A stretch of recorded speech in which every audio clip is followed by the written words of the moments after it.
Hey guys, it's Krista Watson here from Krista Quilts, and on this week's video, I want to dive in deeper and tell you a little bit more about all 5 of my machine quilting books that I've written. I've written them over the years, and I've used them in my classes as I've traveled around and have taught hundreds and hundreds, perhaps thousands of students, my perfectly imperfect machine quilting technique.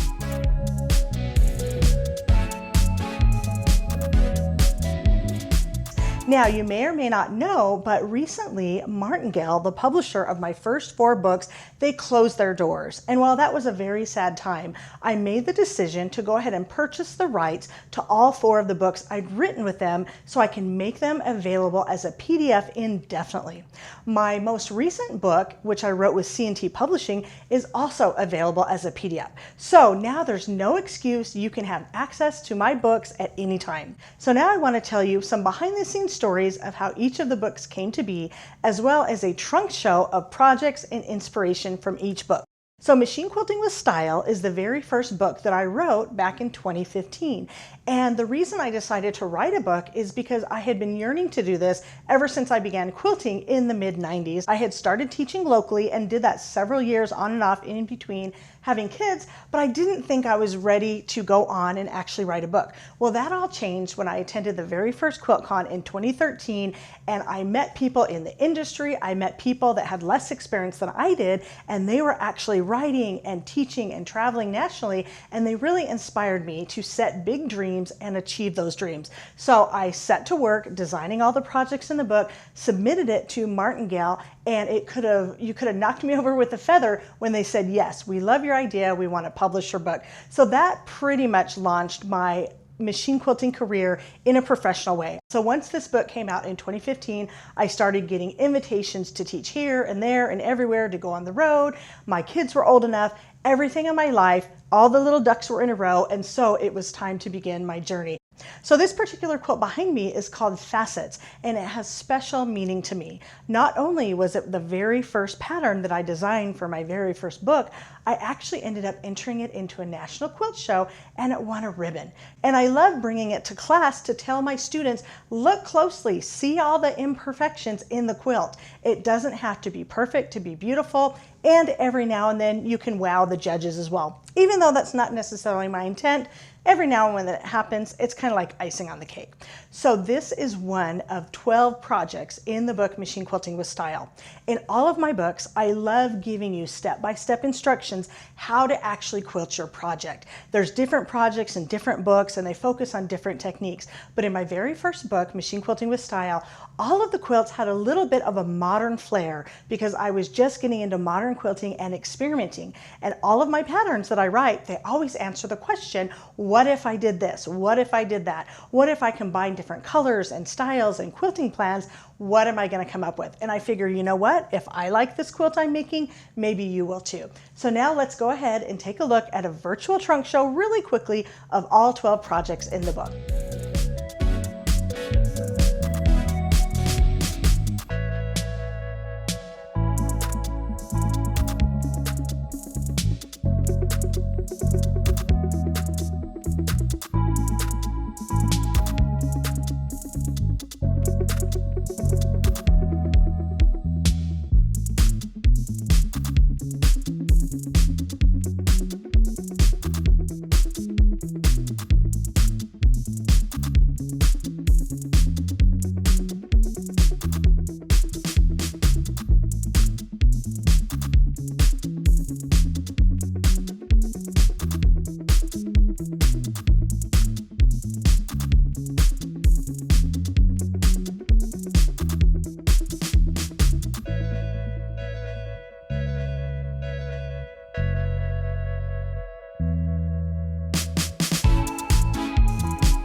So now let's talk about the second book I wrote. It's called The Ultimate Guide to Machine Quilting, and I had the great pleasure to write it with my co-author, Angela Walters. She's one of those people that I met at QuiltCon in 2013 that changed my life. We instantly bonded over machine quilting, and a few years later, when we wrote this book, it came out in 2016, it was a dream come true. Now, the premise of the book is that there are 10 patterns that Angela and I each made our own way. So it's a total of 20 quilts in the book. Angela made all 10 of her quilts and quilted them on a long arm machine, and I made all of mine completely on a domestic machine.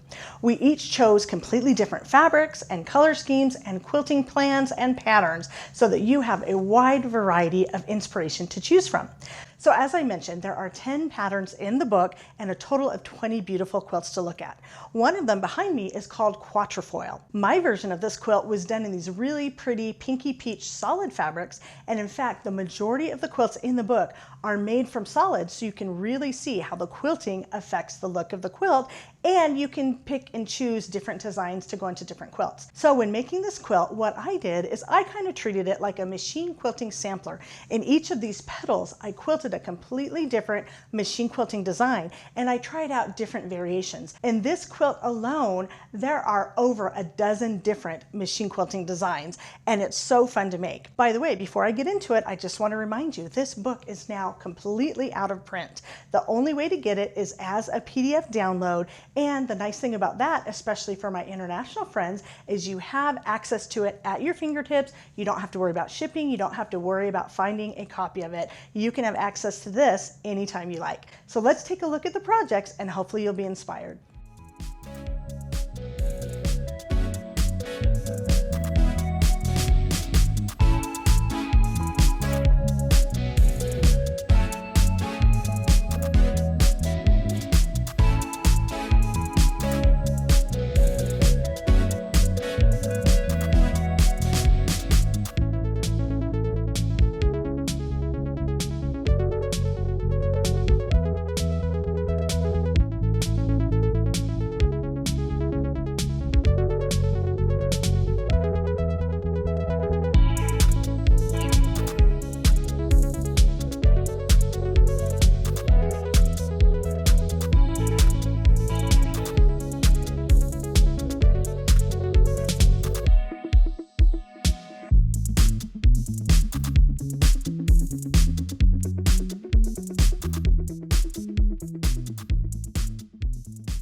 Moving on to book number 3, this one is called Piece and Quilt with Precuts. As the name implies, every one of the 11 projects in this book was made completely from precuts. Your favorite 5-inch squares, 10-inch squares, 2.5-inch strips, and charm squares, little 5-inch squares, I put them all to good use in this book. Now, the fun thing about this book, it actually was going to be my second book. I had designed all the projects and had come up with a complete idea while I was writing my first book. However, when the publisher came to me and offered the chance to write the second book with Angela, we kind of pushed this book to the side and focused on that one instead. Well, you know what happened? As soon as that one was published with Angela Walters, it was time to finish up this one. So I basically wrote 3 books in a row, one right after the other. After I wrote this book, I took a couple years off of book writing and I started designing fabric. So it was never a dull moment around here. In fact, the quilt behind me is called Starstruck. In the book, it's actually made from black and white fabrics. However, after the book came out and when my very first line of fabric came out back in 2017, I decided this was one of the first quilts that I made from my new fabric. Now it's out of print, but as you can see, it's fun and it's bright, and it just goes to show that any of the patterns that I create looks fabulous in any fabrics you choose to do. Now, this quilt right here is very busy and very printy, and I talk about how to tackle that. Because most of us actually make quilts from printed fabrics, we need to think about how the design of the quilt is going to affect the piecing. And here's a little tip for you. If it's a very busy quilt, you're not really going to see the quilting. So number one, that's a really great way to explore a design you want to practice, because you're not going to see all the wobbles and bobbles. And the other thing to think about, if you're not really going to see the quilting, you might as well do something simple just to get it finished. So in this particular quilt, I actually did a lot of designs from the book, and I mixed and match them, and I had a really fun time doing it. So in Piece and Quilt with Precuts, there's 11 projects with complete step-by-step instructions showing how to do the piecing And then it comes with step-by-step instructions and quilting plans and diagrams to finish the quilts. Because you know what my number one pet peeve is? When I see a beautiful quilt in a magazine or a book and it tells you how to make the quilt top and then it says quilt as desired. Well, I will tell you, in all of my projects, my books, my patterns, anytime I make a quilt, I will always give you instructions, suggestions, inspiration on how to actually quilt your quilts. So let's dive in, let's take a look at all 11 projects and add this one to your bucket list.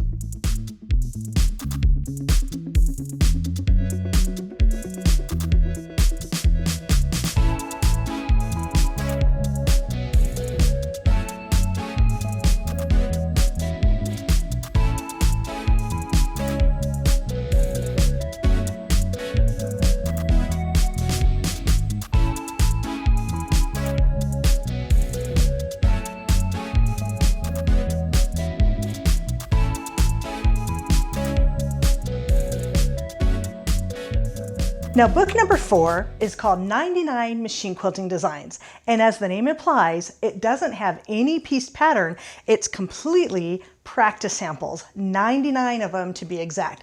Now, one of the tips I always teach whenever I'm teaching machine quilting classes is to make up a whole stack of practice samples. You can just take a couple of 10-inch squares with some scrap batting in between and try out each of the designs on a separate sample. You'll learn how to form the design, you can practice different thread colors, and you can determine if there's any variants you want to do. Now, in this book, 99 Designs, there are, I believe, about 34 to 35 walking foot designs, and then the rest of them you can do with free motion. Of course, if you are a long arm quilter or somebody that doesn't do any walking foot quilting, a majority of those straight line or wiggly line designs, they can be done free motion as well. But I love utilizing the power of my walking foot and my free motion as well. So this is a nice big old stack of sandwiches, and what I do is I just keep lots of leftovers at my machine. Whenever I'm ready to machine quilt, I'll just plop a little sample under there, warm up on it, and then I'll take that design to the big quilt. I basically have a 3-step process when it comes to quilting. First, I'm going to sketch out the design on a piece of paper so I know how to form the design. Then the second thing I'm going to do is actually make a sample. Now, sometimes I'll just use a little piece of scrap fabric to get an idea of the design. Other times I will make a complete practice block with the same fabric, the same batting, and the same thread so that I know how that's going to perform. And then the third step is taking my design and actually applying it to the quilt. So if you really want a great reference book, 99 Machine Quilting Designs is just right for you. And just like all my other books, it's now available as a PDF download. And what's more special about this book is not only are there 99 designs that I've stitched out in the book, each one includes a diagram and a description of how to form the design and a bonus way of how you can change that design. So really, it could actually be called 198 designs because you can do every single design in more than one way. Now, the quilt that I'm standing in front of, I'm actually going to create a video about that later, so don't worry about it right now. But the quilting plan is from the book 99 Machine Quilting Designs. I've quilted walking foot wavy lines, which is one of the easiest designs that you can do. And I love using the walking foot or free motion, and sometimes I'll combine them together. So I have a quick little video that I put together showing about 30 to 40 of the 99 designs, but know that as long as there's 1 or 2 in there that you like, you can apply it to your quilt and you can really knock out that UFO pile. So let's take a look at just a few of the designs in my 4th book called 99 Machine Quilting Designs.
And now for something really special, the 5th book in the collection called How Do I Quilt It? It basically answers that question. How do I quilt it? What designs do I choose? How do I quilt a large quilt under a small machine? So this book came about because after my years and years of teaching and writing all of my previous books, I realized that I had never laid out my theory behind what I do and all of my techniques. Now, each of my books contains bits and pieces of them, and they work wonderfully as standalone volumes. But in my 5th book, How Do I Quilt It? I've taken all of those techniques, I've really honed them, I've made them very concise, and if you go through this book step by step and read it, even if you don't do any of the project exercises or make any of the quilts, you will become a better quilter just by understanding the process. I talk about basting. I talk about preparing your quilt. I talk about choosing threads and materials and how the batting affects the look of your quilt. I talk about making a quilting plan so you know how to get from point A to point B. And although I touch on each of those topics in my previous books, this book kind of brings them all together and goes really, really in depth. In addition to all the theory behind my classes that I teach in person, the book actually includes 9 quilts for you to look over and several machine quilting examples. So what I've done in this book is I've created 3 different pieced patterns, and with each of those patterns I've made them 3 different ways. So that's where you get the 9 quilts from. So in quilt design number 1, I have made one quilt completely walking foot quilted. Then I've made the same quilt completely free motion quilted, and then I've made a 3rd version of that quilt combining those techniques for custom quilting using walking foot and free motion. And I've done that for 3 different patterns. The quilt behind me is called loose weave, and it is the custom quilted version. You will see the other 2 versions, one with walking foot and one with free motion, and they look completely different. So you really can see that quilting makes a difference in the look of your finished quilt. So now let me share with you just a final kind of quick trunk show of all 9 projects with some of the close-ups and the detail of the machine quilting. Let's take a look.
Well, I sure hope you've enjoyed this trip down memory lane. I have. It's been such a whirlwind of emotion for me to think about all the memories and all the stories associated with writing these 5 books over the last few years. It's really been a whirlwind journey, and it's really helped me to hone my skills, practice my teaching, and figure out how I can help you become a better quilter. So if I will see you in public on the road, come up, say hi to me, take a class from me. If you're not able to do that in person, getting my books is the next best thing. As I mentioned before, all 5 books are available as PDF. A couple of them are still in print, and my very latest book called How Do I Quilt It? That one still is being published, but you know, as all good things come to an end, it won't be in print forever. But if you get PDF downloads of any one or all 5 of my books, those will be yours to keep and refer to over and over. I sure want to be your best quilting friend. I want to be your cheerleader. I want you to have as much fun quilting as I do. And I want to let you know, whether or not you purchase my books or not, I want to be there for you. If you have any machine quilting questions at all, leave me a comment, get a hold of me. If I can help you have success and enjoy making your next quilt and your next one, I will feel like I've done my little part in the quilting world. So thanks for taking a look at my books, and stay tuned for more weekly machine quilting videos so that you can make more quilts. Ta-ta for now.